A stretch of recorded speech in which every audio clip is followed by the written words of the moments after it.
Deep in one of the less interesting parts of the void, there once was a small startup company of an insignificant planet around what was seemingly an insignificant star system in a seemingly insignificant part of the galaxy whose name has unfortunately been lost to history.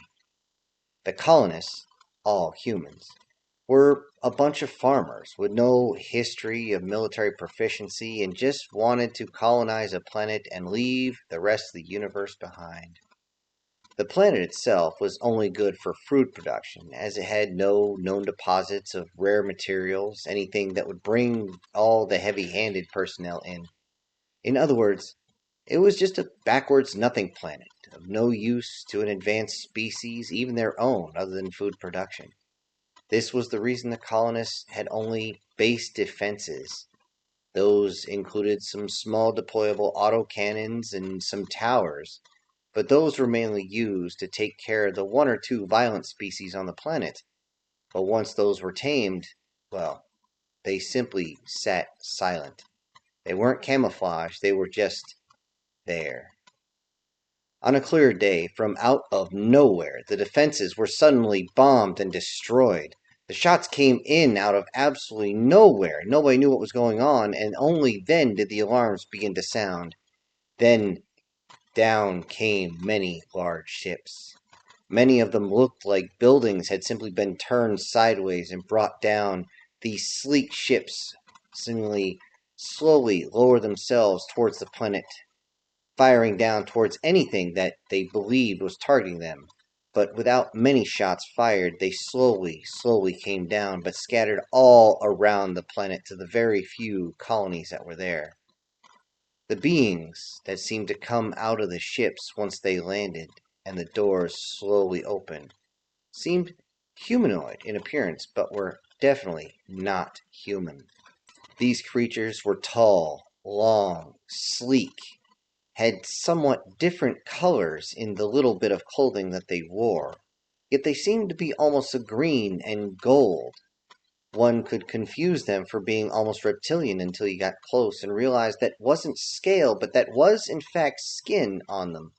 But you didn't know what you were looking at. The mayor himself, calming his nerves, came out with a right flag. He approached the aliens with his other hand raised in a show that he is not a threat. He kept his comm device open across all channels and simply walked up to the aliens and asked for the reason for their invasion. They looked at each other, but didn't say a word, nothing for the translator to say. They simply raised a weapon and burned a hole right through the mayor's head. The body slumped as it was still smoking. The plasma or energy-based weapons simply cooked right through the head, leaving a perfect hole. Yet seemingly didn't get all the way through, as apparently the energy output was absorbed by the human body, being that it's so fluid.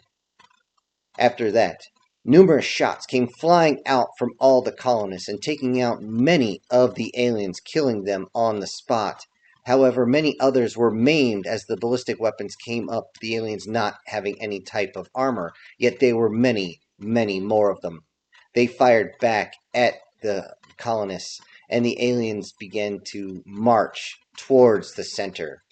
They marched in perfect formation as a way of showing their dominance, that they were not afraid of humans, a species that seemed to be completely backwards. A species that didn't have any defenses, no early warning, no nothing, and seemed to be so easy to kill, just one shot to the head. Yet as they thought this, many more continued to fall to human weapons.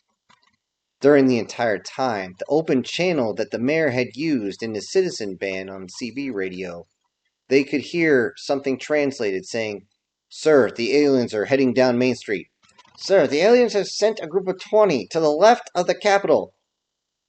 Sir, the aliens have taken the mayor's house. It's burning." The aliens kept their march going straight into each of the colony areas, losing more and more soldiers, and many more than they expected. They expected an easy victory to scare the population into submission, but that wasn't going to happen.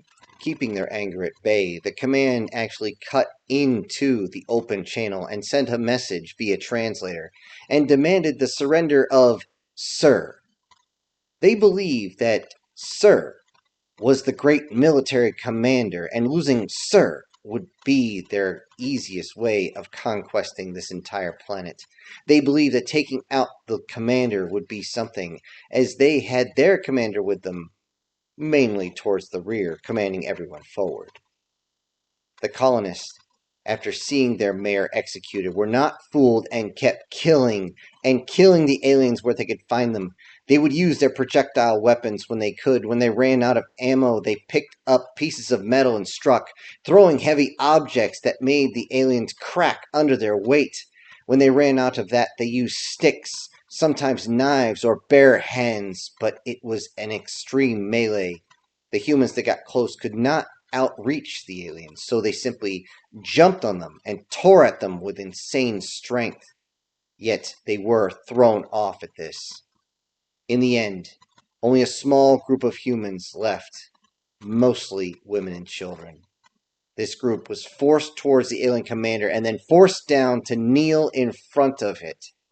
The commander stood on top of one of the large landing ships, and through a speaker, using its translator, once again demanded to know who this was, this Sir. Surrender him, and you will live. With no one answering except to turn their heads and look at each other and seemingly show their teeth just slightly, the commander once again spoke. If Sir doesn't show themselves, I will execute everyone.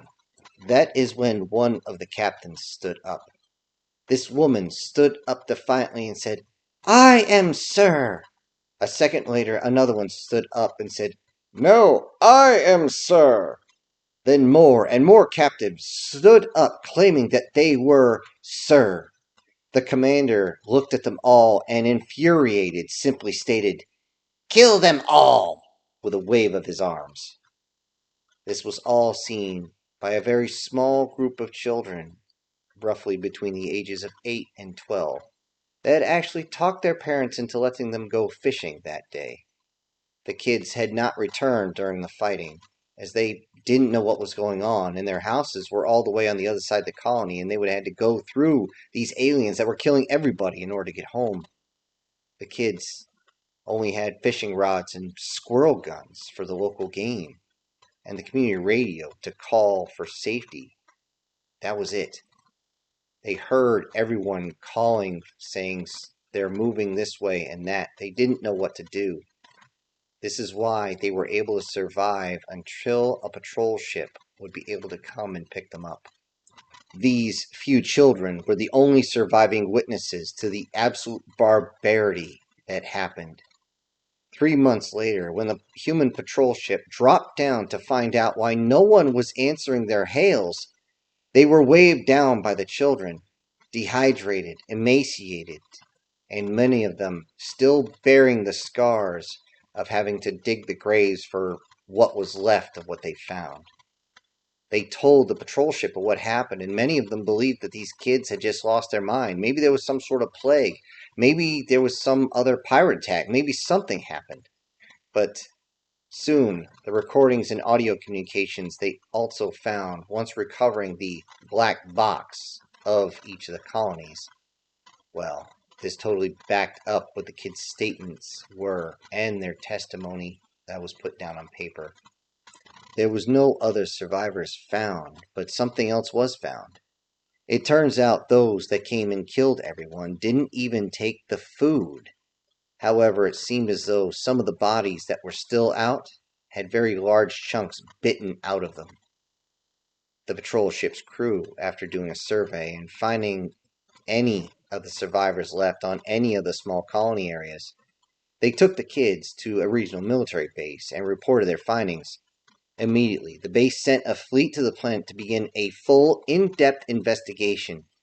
The attacking aliens had seemingly removed all their dead and their equipment prior to departing and sanitizing the site. They sanitized by following their own path from where they stopped all the way back to where their ships were. by using particle projection cannons that, when they struck the ground or struck anything, burst out with enough heat and melting everything with plasma so hot that it turned the ground to glass. The attacking aliens were never identified, though. Everyone has their suspicions on where they came from or what they might be, but there was nothing but some video. Well, hours and hours of video of them going through in formation, shooting everybody with their weapons, or tearing apart humans barehanded. There was no reason they could find for the attack. Nothing was truly taken from the planet, no equipment, no food. Nor the colonists had contact with any of these aliens prior to said attack. They would have sent a message. To everyone's surprise, the video that they watched showed the colonists had killed between 5 to 7 aliens for every single colonist killed. This is presumed the reason why the humans had covered up their actions and disappeared in hopes of never, ever being found by a species so willing to tear at them with every last piece that they had. After the report was submitted to the ruling council, they decided to honor the colonists by renaming the planet Sir in name of their hero. Upon hearing about what had happened, many new colonists who just wanted to get away from things headed towards the planet Sir. But this time, they would have a significantly better planetary defense network and a whole lot more sensors.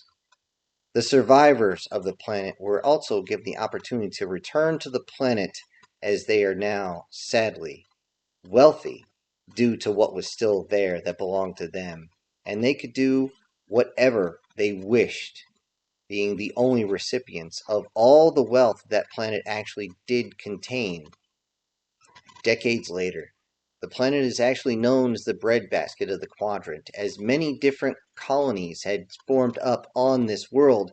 Many of them, if not all of them, are now simply farming communities, farming hundreds of thousands of hectares apiece, bringing up all sorts of livestock, all sorts of grains, all sorts of vegetables, because the ground turned out to be more fertile than they ever thought possible.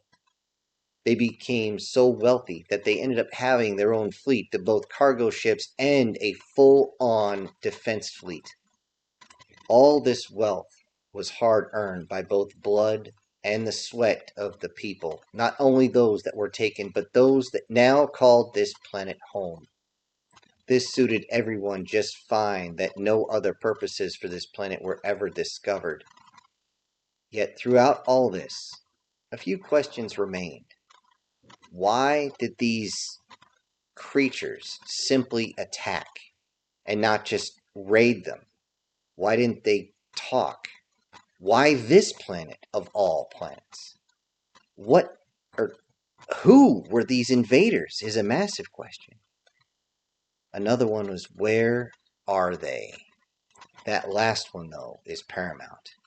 Even if the aliens showed up groveling at this point for forgiveness, those on the planet Sir will always say, God may forgive you, but Sir doesn't forgive or forget. Hello everybody, this is Syntax. Thank you so much for joining me today on a story that was actually submitted by one of my fans. Thank you so much, Billy. Although I did add to it, he just sent me the base story. I hope you all enjoyed it. Before I go, I also need to send out a bunch of thanks to some of my supporters, and those will be Erica Gem, MTF Guard, Sir, Guardian Sage, SS Demon, Chris Dixon, Brian Kemp, and Cause Lynn. Thank you all for supporting the channel. Everybody else, I will see you on the next one. This is Syntax, punching out.